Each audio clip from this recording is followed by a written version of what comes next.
Habits to become successful. நம்ம இந்திய சமூகத்தில் பழக்க வழக்கங்களுக்கு எப்பவுமே மிகப்பெரிய முக்கியத்துவம் கொடுக்கப்பட்டு வருது.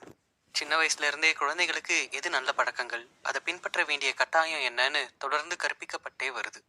காலையில சீக்கிரம் எழுந்திருக்கணும், கோவிலுக்கு போகணும், பொய் சொல்லக்கூடாது, நேர்மையா இருக்கணும்னு பல அறிவுரைகள் சொல்லப்பட்டுக்கிட்டே இருக்கு. அதே போல தங்களோட குழந்தைகள் தீய பழக்க வழக்கங்களை பழகிக்க கூடாதுங்கிறதுல ரொம்ப கவனமா இருப்பாங்க. தவறுகள் செய்யாத நபர்களே இருக்க முடியாது. அதை ஒரு தடவை அல்லது 2 தடவை பண்ணும்போது தவறுன்னு சொல்லலாம். ஆனா அதை தொடர்ந்து மறுபடியும் மறுபடியும் பண்ணும்போது அது ஒரு பழக்கமா மாறிடுது. இது நல்ல பழக்கங்களுக்கும் பொருந்தும். தொடர்ந்து காலையில எந்திரிச்சு உடற்பயிற்சி பண்ணும்போது முதல்ல சில நாட்கள் கடினமா இருக்கும். அடுத்த சில நாட்கள்ல அந்த கடினம் குறைஞ்சு போகும். அதையே மேலும் தொடரும் போது உடற்பயிற்சி செய்யாம இருக்க முடியாத நிலையும் ஏற்படும்.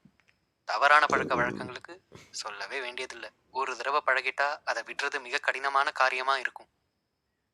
பழக்கங்களுக்கு, அதாவது உங்களோட ஹேபிட்ஸுக்கு உங்கள் லைஃபையே தலைகீழா மாற்றக்கூடிய சக்தி இருக்கு. நீங்க எவ்வளோ பெரிய திறமைசாலியா இருந்தாலும், உங்களோட துறையிலையும் சரி, உங்களோட வாழ்க்கையிலையும் சரி, ஒரு உயர்ந்த இடத்துல இருந்தாலும் உங்களோட பழக்கங்கள் தான் உங்களோட நிலையை தக்க வச்சுக்கிறதுக்கு உதவும். நல்ல பழக்கம் கெட்ட பழக்கங்கிறது சில நேரங்களில் மனிதர்களை பொறுத்தும் அவங்களோட சூழலை பொறுத்தும் மாறும். அதே போல உங்களோட ஹேபிட்ஸ் உங்க கட்டுப்பாட்டில் இருந்தாதான் அது உங்களுக்கு நன்மை தரும். இதுக்கு ஒரு சரியான உதாரணத்தை பார்க்கலாம். எல்லாருக்குமே சச்சின் டெண்டுல்கரை தெரியும். ஒரு தலைமுறைக்கு கிரிக்கெட்டை சொல்லி கொடுத்தவர். கிரிக்கெட் மேல ஆர்வத்தை உண்டு பண்ணவர். சின்ன வயசுல இருந்து கிரிக்கெட் விளையாடிக்கிட்டு இருக்காரு. பல ரன்களை குவிச்சிருக்காரு. பொதுவாகவே எந்த ஒரு பேட்ஸ்மேனுக்கும் கவர் டிரைவ்ங்கிறது முக்கியமான ஒன்று. அது டெஸ்ட் மேட்சா இருந்தாலும் சரி, ஐபிஎல்லா இருந்தாலும் சரி, ஒரு பேட்ஸ்மேன் தன்னோட உச்சக்கட்ட ஃபார்ம்ல இருக்கும்போது கவர் டிரைவ்னு சொல்லப்படுற இந்த ஷாட் மூலமா அதிகமான ரன்களை எடுக்க முடியும். கிட்டத்தட்ட பல பேட்ஸ்மேனுக்கு இது ஒரு ஹேபிட்டா மாறிடும். எப்படி காலையில எந்திரிச்சு பல் தேய்க்கிறது ஒரு பழக்கமோ, அதே மாதிரி ஒரு பேட்ஸ்மேனுக்கு கவர் டிரைவ் ஆடுறது ஒரு பழக்கமா உருவாயிரும். தனக்கு முன்னாடி அடிக்க எளிதா வர பந்துகளை உடனே கவர் டிரைவ் ஆடதான் தோணும். ஆனா ஃபார்ம்ல இல்லாத ஒரு பேட்ஸ்மேன் இந்த ஷாட்டை தப்பா ஆடி பெரும்பான்மையா கீப்பர் கிட்ட அல்லது ஸ்லிப்பு கிட்ட கேட்ச் கொடுத்து அவுட் ஆயிருவாங்க. 2003-2004 ஆஸ்திரேலியாவில் நடந்த டெஸ்ட் தொடர்ல சச்சின் பெரிய அளவுல ஃபார்ம்ல இல்லை. ஏற்கனவே 3 முறை கவர் டிரைவ் ஆட முற்பட்டு கீப்பர்கிட்ட கேட்ச் கொடுத்து அவுட் ஆயிருந்தாரு. 4வது டெஸ்ட் நடக்குது. அந்த போட்டியை குறைஞ்சபட்சம் டிராவாவது பண்ணாதான் அந்த தொடர்ல தோல்வியை தவிர்க்க முடியும். சச்சின் அந்த மேட்சோட ஃபர்ஸ்ட் இன்னிங்ஸ்ல 436 பால் ஃபேஸ் பண்ணாரு. அதுல ஒரு பாலை கூட கவர் டிரைவ் ஆட முயற்சிக்கல.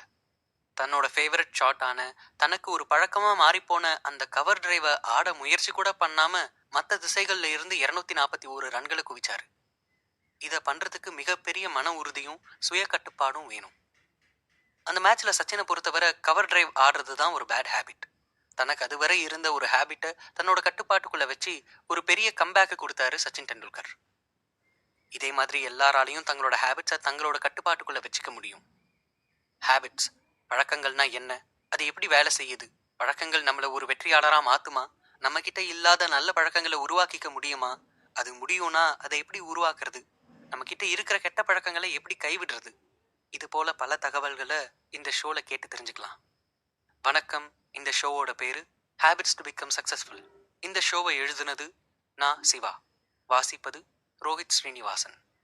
தொடர்ந்து கேளுங்க.